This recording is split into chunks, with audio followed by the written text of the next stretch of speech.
Hi, this is Ken Kaplan from the New England Motorcycle Museum, and I'm proud to be representing this 1972 Suzuki T350J Rebel. Very rare survivor. We did a bunch of mechanical restoration work on this I'll go over with you, but the cosmetics, we did not touch up the paint on the frame, the tank, everything appears to be original, and it's a two-owner bike. The title was the gentleman we bought it in 1980, 36 years ago. Didn't ride a lot, didn't put a lot of miles on it. He had some other bikes. This was in dry storage at his house in the garage. It has just under 10,000 miles, it has 9,900 miles on it. And right before he parked it, he rebuilt the top end on it. So it's got a fresh top end, and that was reflected in the compression test, which is 125 PSI per cylinder. I think if you heard the bike run, you'll agree, it sounds absolutely amazing. It runs as good as it looks. It's got a new top end and a new clutch on it. And when he did the top end, he did the rear tire. As you can see, the rear tire doesn't have, can't have more than 100 miles on it, and neither does the engine. It still has the nubs on the side of the tires, so the rear tire is in brand new condition. That's a nice Metzler. The chain appears to be in brand new condition also. And the bike is, period correct, matching numbers. Serial number T350 34241. I have the title to it right here. So there's no monkey business with the paperwork here. You get a good clean title with the motorcycle. And I think the bike kind of speaks for itself as far as the way it runs. It's an air-cooled two-stroke piston port parallel twin, 315 cc's, low compression, 6.9 to 1, which is good. So it'll run on pump gas. 32 millimeter Mikuni carbs, and it's rated for 39 horsepower and 29 foot-pound of torque, which is quite a bit, almost 40 horsepower. Made it to a 6-speed wet clutch, chain final drive, 6-speed transmission. So there's always a right gear cog for everywhere in the power band, which, as you know, with two-strokes they can be kind of peaky. This particular model was known for being torquey enough to ride around town 3,000 to 4,000 RPM. But if you really want to get things going fast, wind it up 6, 7, 8,000 RPM, and the thing's a screamer. This is Suzuki's competition to the RD350 Yamaha. And as you know, there's a cult following on the RDs. This is definitely more rare than the Yamaha, and in some ways more desirable because of its rarity. So let me go over what we did to the bike when we got the bike in. The first thing we did is perform the compression test on the motorcycle to determine the condition of the engine, and verified, looking in through the spark plug holes in the exhaust, that the pistons are in new condition with 125 PSI. So the whole top end, gasket set, pistons, rings, top end bearing, everything was replaced by the previous owner. We did the compression test, confirmed 125 PSI. We checked the spark, cleaned the ignition switch, checked power to the coils, and performed a resistance test on the coils and caps. One of the spark plug caps needed to be replaced, so it's got a brand new set of spark plug caps in it, put a brand new set of spark plugs in it. We inspected the points, removed the breaker plate to clean the points and clean the whole points assembly, adjusted, gapped them, and set the timing. We then removed the original battery and put a brand new battery in it. We checked the spark, and it was very strong. Checked all electrical functions on the bike. Everything works on this bike. Every light, every turn signal, the horn, everything works beautifully on it. We cleaned and adjusted the front brake light switch. We installed the missing rear brake light switch spring in it and adjusted it. It wasn't on there when we got the bike. So there's over 27 hours of labor were put into the motorcycle. I'm telling you what we did to it so far. The gauges were taken off, and we replaced the 4 indicator bulbs. So it has 4 brand new light bulbs in the tack and speedo, and they work beautifully. The horn is brand new. It's a new original equipment style horn. So all electric's beautiful on the bike. The rear brake light switch, the front brake light switch, the turn signals, the horn, the high-low beam, everything's fantastic on the bike. Jason just pointed out, also this has the original Suzuki grips on it from 1972, indicating the kind of life this bike's lived. It's lived this sheltered life. The first thing we did with the bike after that is we removed the entire fuel system. Airbox, air filter, carburetors were removed.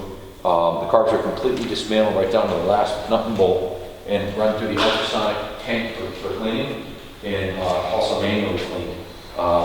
The fuel lines were replaced, the petcock was removed, cleaned, and rebuilt.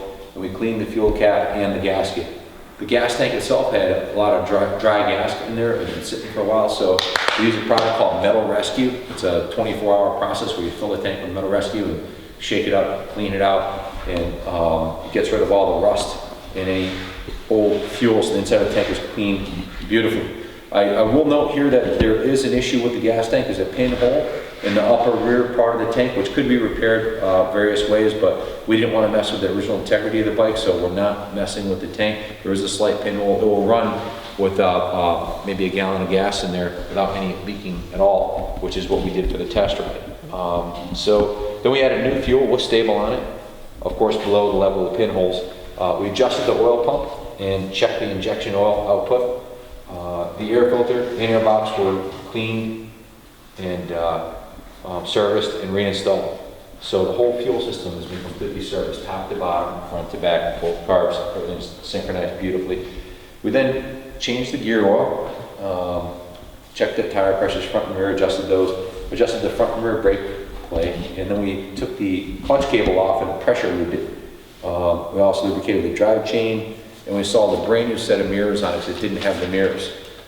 We inspected the wheel bearings and lubricated them with grease, injected the spokes, adjusted the spokes, inspected the front tire, inspected the steering head bearings, and then of course we test rode the motorcycle.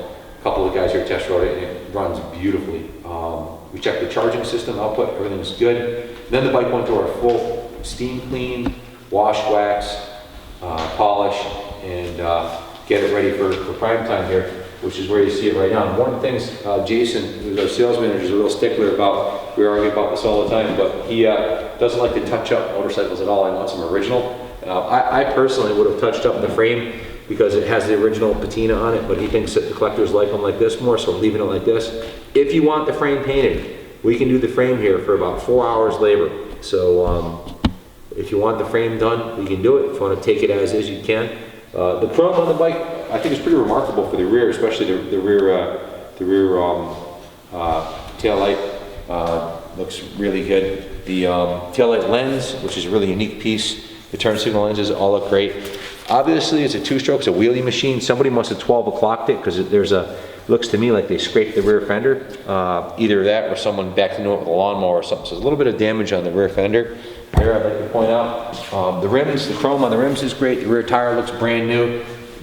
Both foot peg rubbers could used to be replaced with the original ones. They have a little bit of wear on them.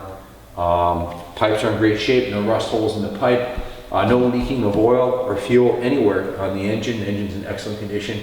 The forks do not leak, although it appears to me, it might be an optical illusion or not, but it appears to me that the front fork tubes may have a little bend to them. They could be straightened out, or you could leave them like it is. We test rode it, didn't seem to affect the way we rode at all. But in my opinion, it looks like they're bent in a tiny bit. It's hard to really tell. So like I said, the bike runs and rides beautifully. The Classic Motorbikes did a road test on the Rebel 350, and I'll read a little bit of this from you. It says, viewed alongside other machines from the period, Suzuki is highly advanced using design techniques developed in the groundbreaking T350J twins. Horizontal split crankcases make for easy assembly, while the fluid 6-speed gearbox matches the engine's desire for acceleration, while the rider aids such as vacuum fuel taps may appear unnecessary, but nonetheless do prove to be handy. So one of the things before I forget, I wanted to show you the actual work order.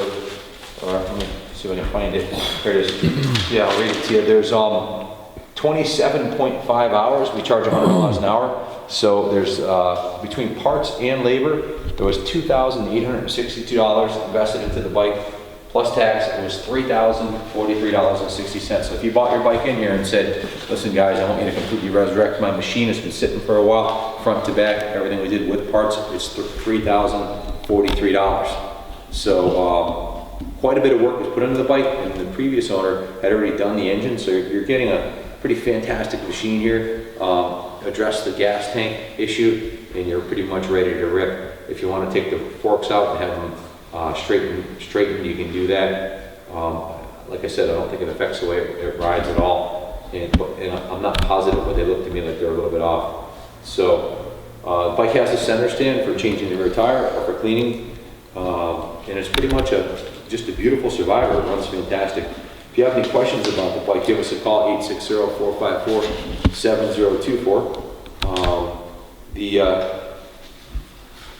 The magazine went on to say that the bike is a real mover, pulls far stronger than the 250, and the 32mm Kunis gave it smooth and well-controlled power with a lot of grunt down low, better than most two-stroke engines. And the aesthetics and ergonomics were excellent too. It says the bars fall exactly where they should for a comfy ride. Footrest and seat are spot on. Suzuki did a great job on this model and got every aspect right for super competitive and choosy U.S. marketplace.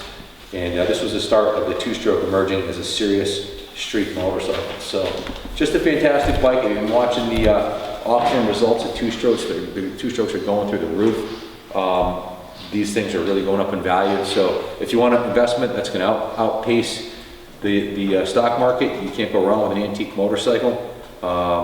You want a bike that you can get on and ride to the beach tomorrow, this is a fantastic machine. It's ready to roll. I wouldn't hesitate with a fix-up tank issue, and I'd ride this baby cross-country the way it is. It's pretty much bulletproof.